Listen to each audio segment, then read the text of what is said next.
ये कहानी है आदित्य की। उसकी जिंदगी में गरीबी सिर्फ एक सच नहीं बल्कि एक साया थी जो हर कदम उसके पीछे पीछे चलती रहती थी। पिता खेत में पसीना बहाते, माँ सुबह से रात तक घर और खेत संभालती, लेकिन घर में अक्सर सिर्फ एक वक्त का खाना बन पाता। लेकिन आदित्य के भीतर कुछ और चल रहा था, लालच और अधूरी चाहत जो धीरे धीरे उसे अंधेरे की ओर खींच रही थी। माँ, एक दिन मैं इतना पैसा कमाऊंगा कि आपको और पिताजी को फिर कभी इतनी मेहनत नहीं करनी पड़ेगी। आप दोनों ने पूरी जिंदगी सिर्फ कष्ट उठाए हैं। बेटा, हमें पैसे से ज्यादा तेरी खुशी चाहिए। तू खुश रहे, यही हमारे लिए सबसे बड़ी दौलत है। लेकिन माँ, मैं सच कह रहा हूँ, एक दिन मैं इतना बड़ा आदमी बनूंगा कि हमारी सारी गरीबी खत्म हो जाएगी। ठीक है बेटा, हमें तुम पर पूरा भरोसा है। बस शहर में अच्छे से रहना, मन लगाकर पढ़ाई करना और हमेशा सही रास्ते पर चलना। आप चिंता मत करो माँ, मैं आपको कभी निराश नहीं करूंगा। पढ़ाई में तेज होने के कारण आदित्य को कानपुर के एक इंजीनियरिंग कॉलेज में एडमिशन मिल गया था। शहर की चमक धमक ने शुरुआत में उसे बहुत आकर्षित किया, लेकिन धीरे धीरे उसी चमक के बीच उसके अंदर एक अजीब सा गुस्सा और हीनता जन्म लेने लगी। उसे महसूस होने लगा था कि इस दुनिया में पैसा ही सब कुछ है और जिसके पास पैसा नहीं उसकी कोई कीमत नहीं। एक रात आदित्य अपने दोस्त रोहित के साथ चाय की दुकान पर बैठा था। अरे आदित्य, क्या बात है? तुम्हें देखकर लग रहा है कि तुम किसी बड़ी उलझन में हो। नहीं दोस्त, ऐसी कोई बात नहीं है, बस घर वालों की थोड़ी याद आ रही है। शुरू शुरू में सबके साथ ऐसा ही होता है, कुछ दिनों में सब ठीक हो जाएगा और अगर किसी तरह की दिक्कत हो तो मुझे जरूर बताना। रोहित की बात सुनकर आदित्य कुछ पल के लिए शांत हो गया, लेकिन उसके मन में चल रही बेचैनी अभी भी खत्म नहीं हुई थी। कुछ देर बाद उसने गंभीर आवाज में कहा, यार, दिक्कत तो कुछ नहीं है, बस किसी तरह अपने घर वालों की परेशानियां खत्म करना चाहता हूं। क्या अमीर बनने का कोई शॉर्टकट तरीका नहीं है? आदित्य, सफल बनने का सिर्फ एक ही तरीका होता है, मेहनत और धैर्य। अगर ये दो चीज किसी इंसान के पास हो तो वह पूरी दुनिया जीत सकता है। रोहित की बात सुनकर आदित्य को थोड़ी तसल्ली मिली। दोनों चाय की चुस्कियां लेने लगे, लेकिन तभी अंधेरे को चीरता हुआ एक अघोरी वहां आकर उनके सामने बैठ गया। बेटा, एक कप चाय दे दो, थकान सी महसूस हो रही है, शायद चाय पीकर थोड़ा आराम मिल जाए। ठीक है बाबा जी, अभी लाता हूँ। चाय वाला अघोरी के लिए चाय ले आया। अघोरी चाय की चुस्कियां लेते हुए लगातार आदित्य को घूर रहा था। कुछ सेकंड तक वो चुप रहा, फिर धीमी आवाज में बोला, लगता है तुम बहुत जल्दी अमीर बनना चाहते हो, इतना पैसा कमाना चाहते हो कि जिंदगी की सारी परेशानियां एक ही झटके में खत्म हो जाए। उसकी बात सुनकर आदित्य एकदम चौंक गया। कुछ पल के लिए उसे समझ ही नहीं आया कि ये अजनबी आदमी उसके मन की बात कैसे जान गया। आपको कैसे पता बाबा जी कि मेरे अंदर अमीर बनने का सपना है?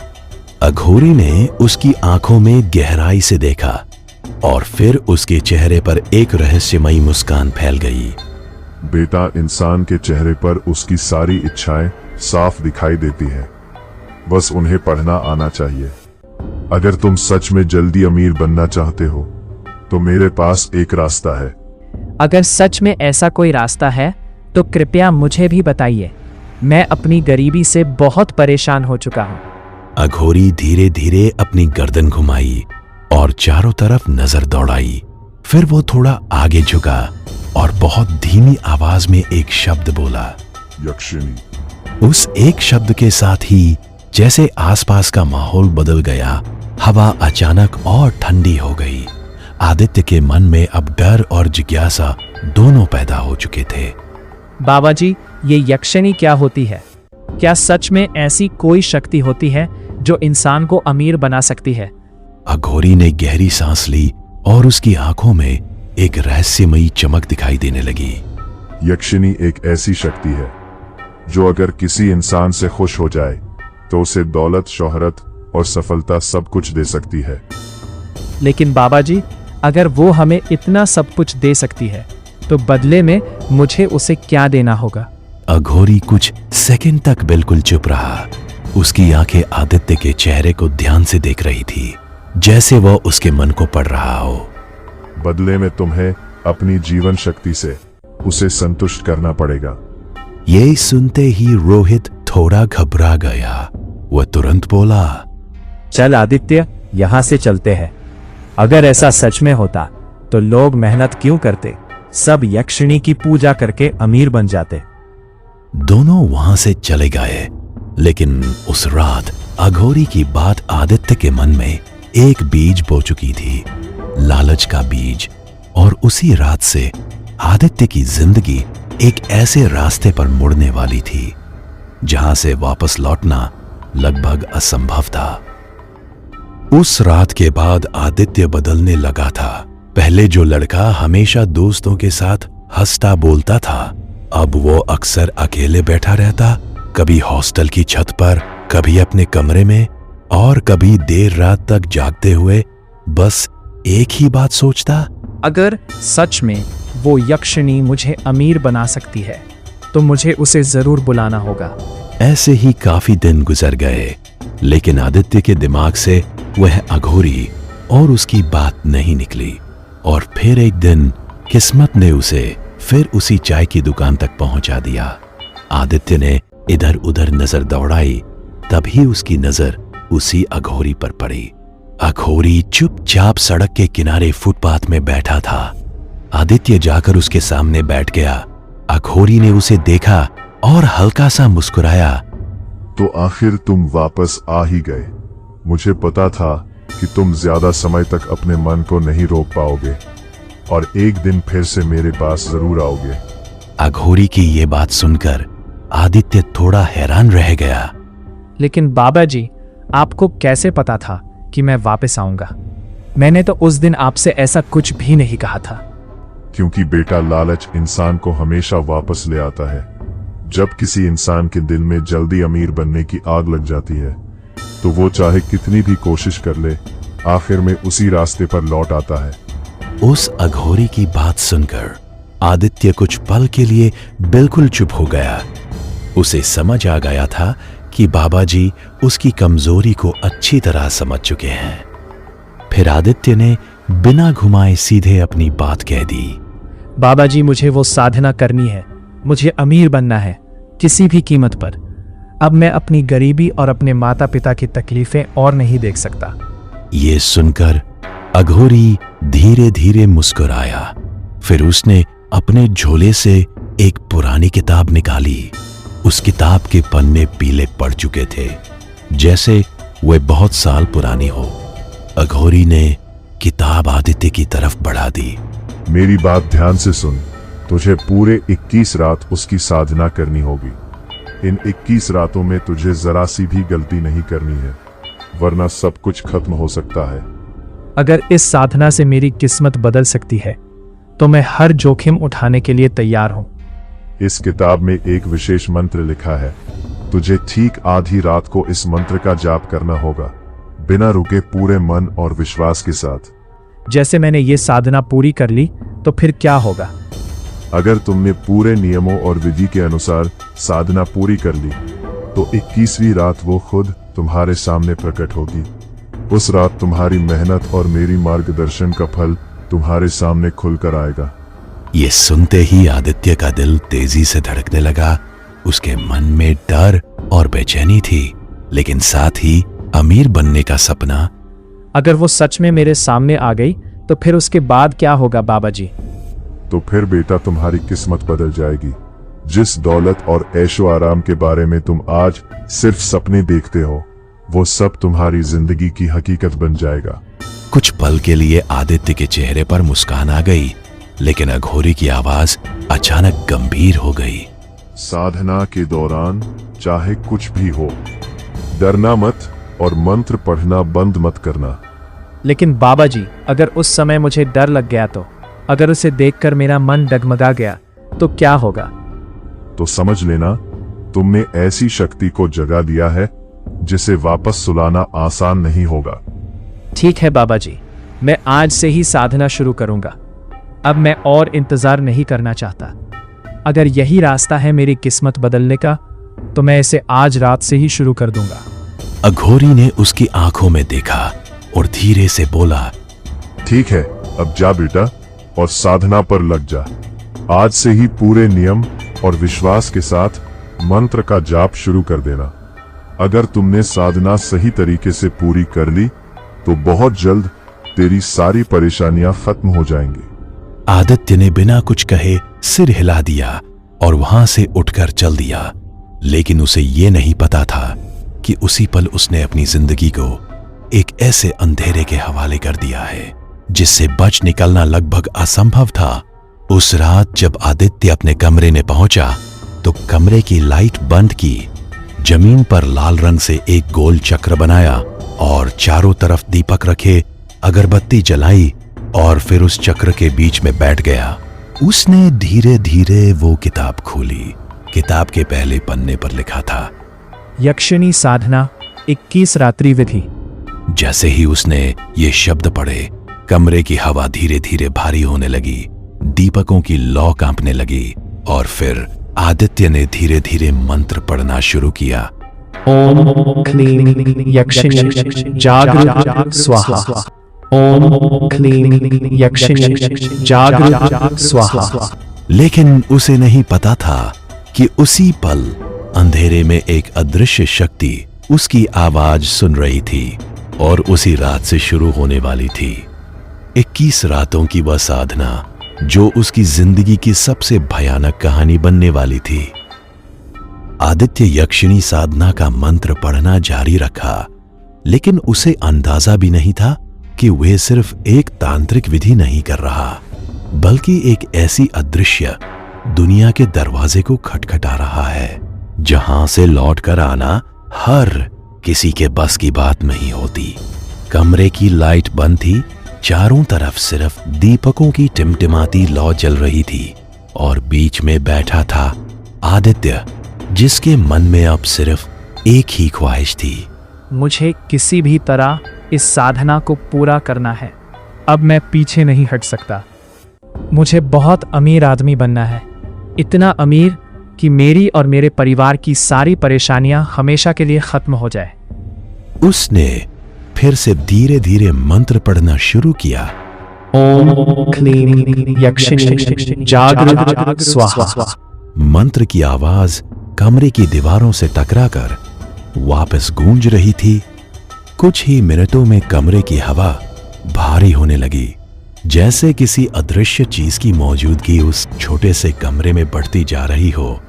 दीपकों की लौ बार बार कांप रही थी, लेकिन आदित्य मंत्र पढ़ता रहा।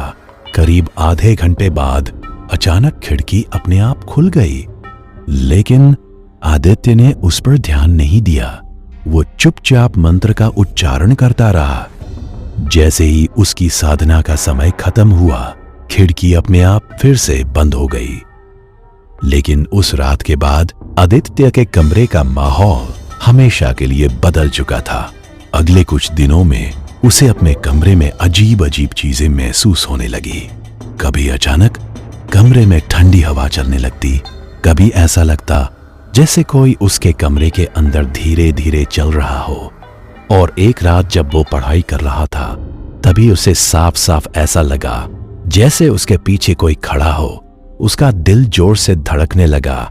वो धीरे धीरे पीछे मुड़ा, लेकिन वहां कोई नहीं था। कौन है वहां? अगर कोई है तो सामने आओ। छुपकर मुझे डराने की कोशिश मत करो, क्योंकि अब मैं डरने वाला नहीं हूं। जवाब में सिर्फ सन्नाटा गूंज रहा था, इतना गहरा और भारी कि कमरे की हर चीज जैसे थम सी गई हो। और आदित्य को अपने कानों में केवल अपनी धड़कनों की आवाज ही सुनाई दे रही थी।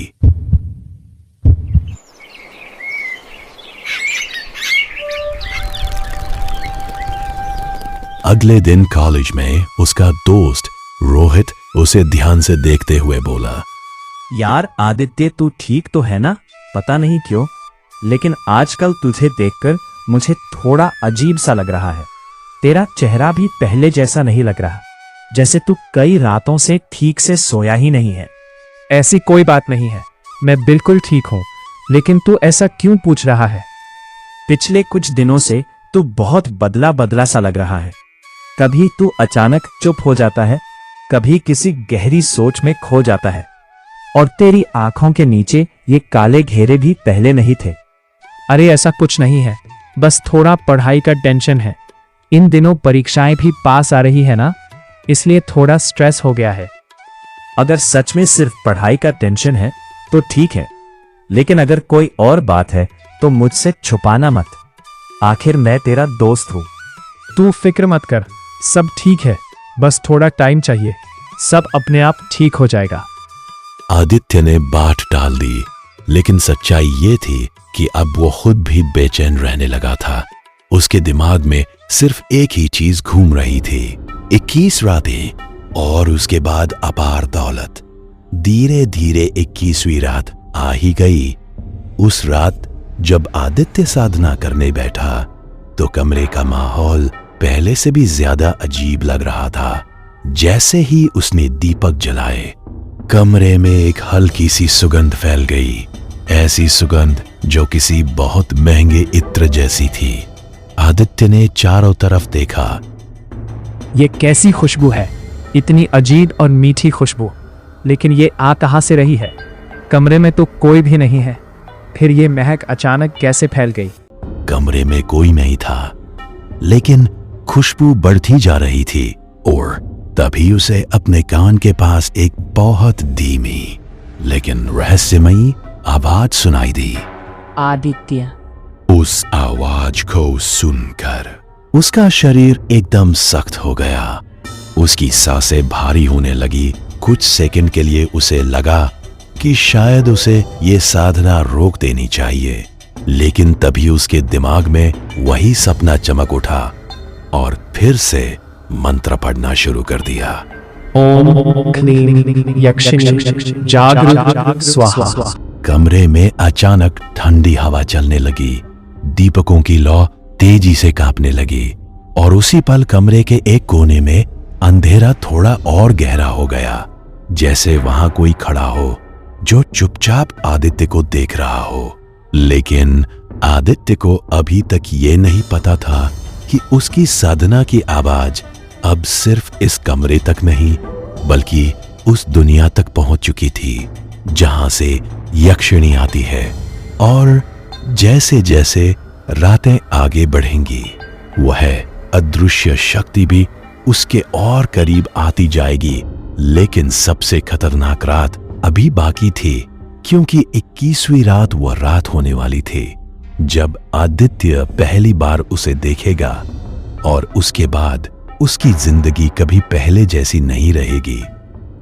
कमरे की हवा और ठंडी होती जा रही थी और तभी आदित्य को अपने पीछे पायल की बहुत हल्की आवाज सुनाई दी। उसकी रीढ़ में एक ठंडी लहर दौड़ गई। उसके शरीर का हर हिस्सा जैसे जम गया।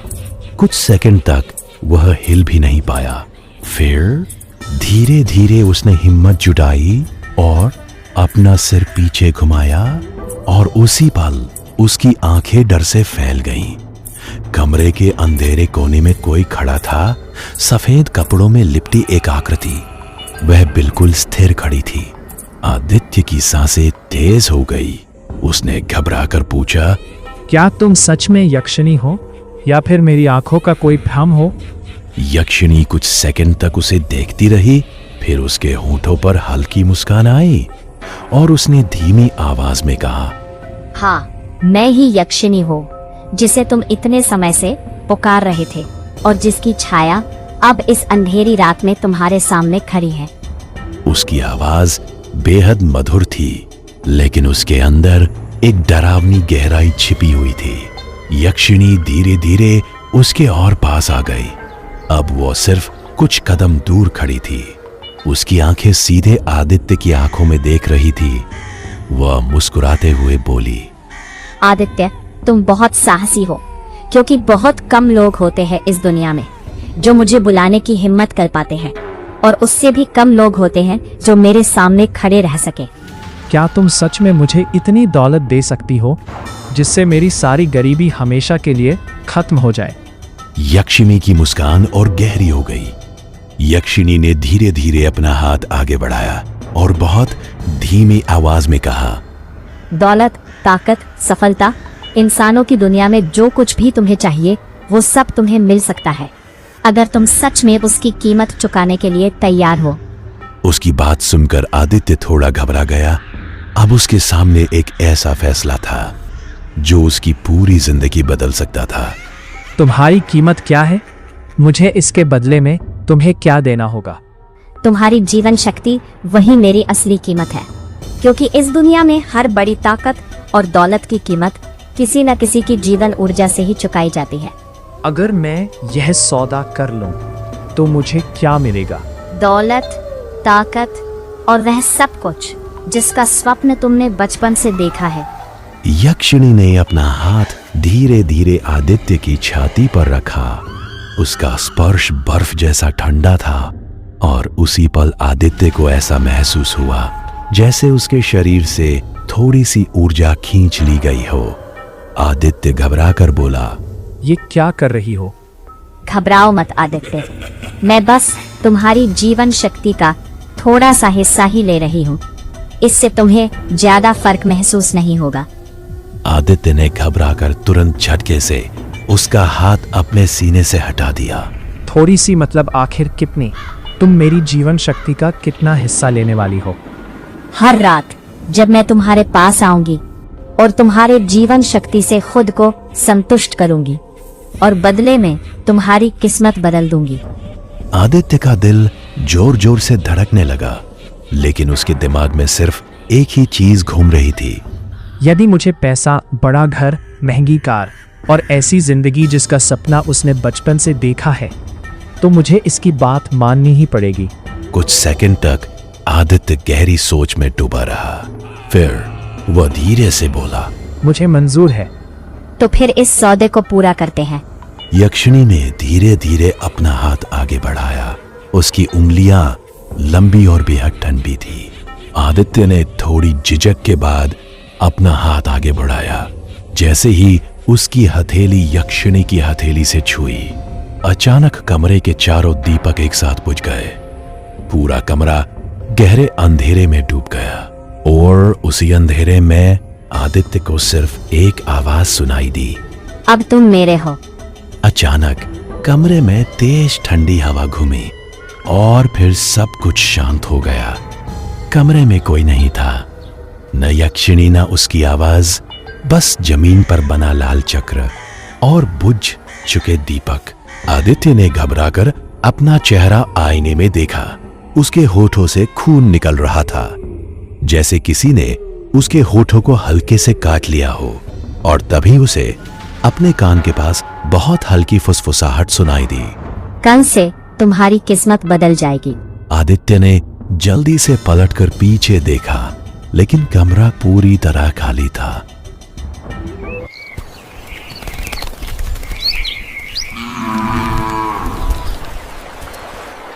अगली सुबह जब आदित्य कॉलेज पहुंचा तो उसके साथ कुछ अजीब होने लगा। पहले उसे अचानक एक बड़ा इंटर्नशिप ऑफर मिल गया। फिर उसी दिन उसके पुराने ऑनलाइन ट्रेडिंग अकाउंट में अचानक बहुत बड़ा प्रॉफिट हो गया और शाम तक एक अमीर सीनियर ने उसे अपने नए स्टार्टअप में पार्टनर बनने का ऑफर दे दिया।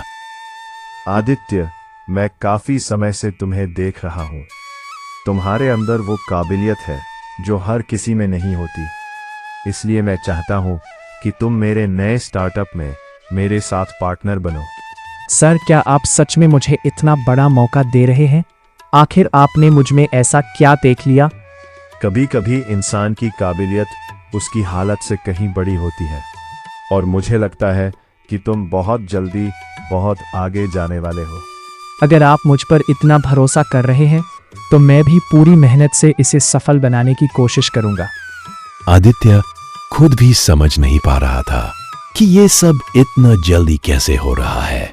लेकिन उस रात जब वह अपने कमरे में सोने गया, तभी अचानक कमरे की हवा फिर से भारी होने लगी। खिड़की अपने आप धीरे धीरे खुलने लगी और कमरे में वही मीठी खुशबू फैलने लगी। लेकिन इस बार वो डरा नहीं, क्योंकि अब उसे पता था वह फिर से आने वाली है और इस बार वो सिर्फ मेहमान बनकर नहीं आएगी, अब वो आएगी अपना हिस्सा लेने। लेकिन आदित्य को अभी ये अंदाजा भी नहीं था कि हर रात उसकी जिंदगी से कितनी बड़ी कीमत वसूली जाने वाली है। जैसे ही रात के 12 बजे कमरे की लाइट अचानक बंद हो गई, तभी यक्षिणी कमरे के अंदर प्रकट होती है। वही खतरनाक मुस्कान। यक्षिणी को देखकर आदित्य का दिल तेजी से धड़कने लगा। यक्षिणी धीरे धीरे उसके पास आई। उसकी चाल में एक अजीब आकर्षण था। वह आदित्य के बिल्कुल सामने आकर रुक गई, फिर धीरे से बोली, तुमने महसूस किया होगा कि सब कुछ अचानक बदलने लगा है। तुम्हारी मेहनत और मेरी सहायता का असर अब दिखने लगा है। हाँ, सब कुछ सच में अचानक से बदलने लगा है। मेरा बैंक अकाउंट, मेरी नौकरी, सब कुछ एकदम अलग और बेहतर हो गया है। मैंने कहा था ना, मैं अपने साधक को कभी खाली हाथ नहीं लौटाती। जो मैंने देने का वादा किया था वो तुम्हारे कदमों में आ चुका है। फिर वह थोड़ा और करीब आई, इतनी करीब कि आदित्य को उसकी ठंडी सांस महसूस होने लगी। तुम मेरे इतना करीब क्यों आ रही हो? मुझे समझ नहीं आ रहा, इतनी नजदीकियां आखिर क्यों? क्योंकि अब हमारा सौदा शुरू होने वाला है। अब तुम्हें मुझे अपनी जीवन शक्ति से संतुष्ट करना पड़ेगा, और जितना मैं चाहूंगी उतनी तुम्हारी शक्ति मुझे चाहिए। इतना कहकर उसने धीरे धीरे अपना हाथ आदित्य के सीने पर रखा। उसका स्पर्श बर्फ जैसा ठंडा था और अगले ही पल आदित्य खुद को अपने बिस्तर पर लेटा पाया और उसके ऊपर यक्षिणी बैठी थी। रुको, ये क्या कर रही हो? ये सब गलत है। मैं तुम्हारे साथ ऐसा नहीं करना चाहता। शांत हो जाओ आदित्य, अब कोई रास्ता नहीं है। यह सौदे की पहली किस्त है। अब समय आ गया है कि तुम मुझे अपनी जीवन शक्ति से संतुष्ट करो। उसकी बात सुनकर आदित्य डर से कांपने लगा और जोर जोर से चिल्लाने का प्रयास कर रहा था, लेकिन उसकी आवाज नहीं निकल रही थी। काफी समय तक यक्षिणी उसके ऊपर लेटी रही और फिर धीरे से उठकर खड़ी हो गई। कमरे की हवा फिर सामान्य हो गई, लेकिन आदित्य को एक अजीब सी कमजोरी महसूस हुई। मेरे शरीर में इतनी कमजोरी क्यों लग रही है? मुझे ऐसा पहले कभी महसूस नहीं हुआ। मेरी ताकत अचानक से कम कैसे हो गई? क्योंकि मैंने तुम्हारी थोड़ी सी जीवन शक्ति ले ली है। लेकिन चिंता मत करे, कल सुबह तुम्हें इसका इनाम भी मिल जाएगा। और फिर यक्षिणी अचानक गायब हो गई। आदित्य के शरीर में कमजोरी और थकान रात भर महसूस हुई।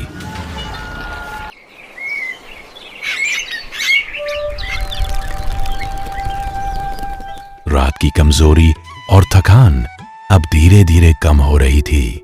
अगले ही दिन कॉलेज में उसे एक चमत्कारिक मौका मिला। एक बड़ी कंपनी ने उसे 50 करोड़ की स्कॉलरशिप देने का ऐलान किया और साथ ही दुबई में काम करने का ऑफर भी दिया। आदित्य, हमें यह बताते हुए खुशी हो रही है कि तुम्हें हमारी इंटरनेशनल स्कॉलरशिप के लिए चुना गया है। तुम्हारी मेहनत और टैलेंट को देखते हुए तुम्हें 50 करोड़ की स्कॉलरशिप दी जा रही है। सच में सर, मुझे विश्वास ही नहीं हो रहा कि मुझे इतना बड़ा मौका मिला है। हाँ आदित्य, और इसके साथ ही तुम्हें दुबई में काम करने का ऑफर भी दिया जा रहा है। हमें पूरा भरोसा है कि तुम आगे बहुत बड़ा नाम कमाओगे। बहुत बहुत धन्यवाद सर। मैं वादा करता हूँ कि इस मौके का पूरा फायदा उठाऊंगा और आपको निराश नहीं करूंगा। नई गाड़ी, नया घर और एक बिल्कुल नई जिंदगी। आदित्य को सब कुछ बहुत तेजी से मिलने लगा।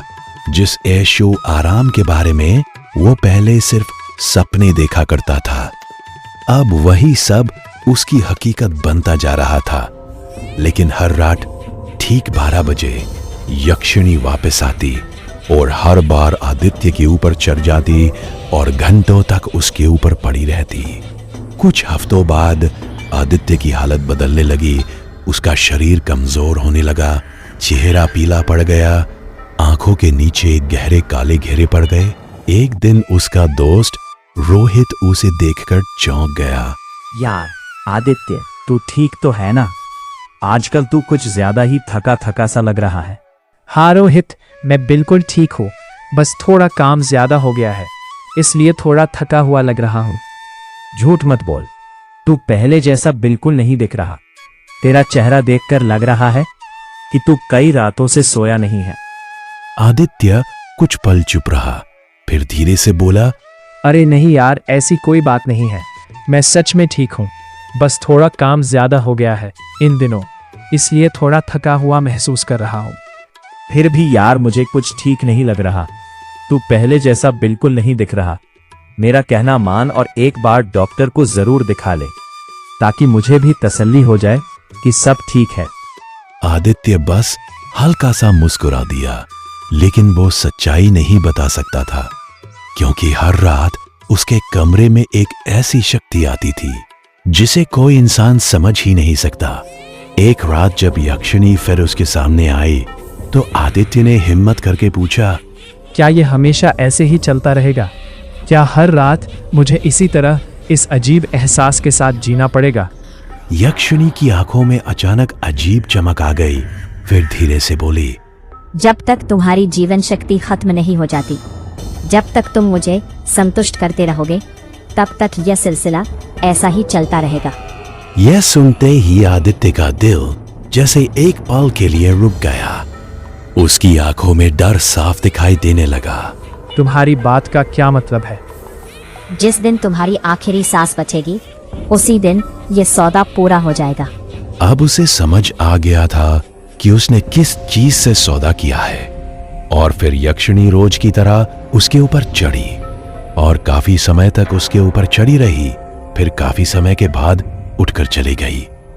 कुछ महीनों बाद आदित्य के पास सब कुछ था, पैसा, शोहरत, सफलता, लेकिन उसका शरीर अब लगभग खत्म हो चुका था। एक रात जब घड़ी में ठीक 12 बजे यक्षिणी फिर कमरे में आई, लेकिन इस बार उसके चेहरे पर एक अलग मुस्कान थी। आज तुम इतनी खुश क्यों लग रही हो? तुम्हारे चेहरे पर आज एक अजीब सी मुस्कान है, जैसे तुम्हें किसी चीज का इंतजार हो।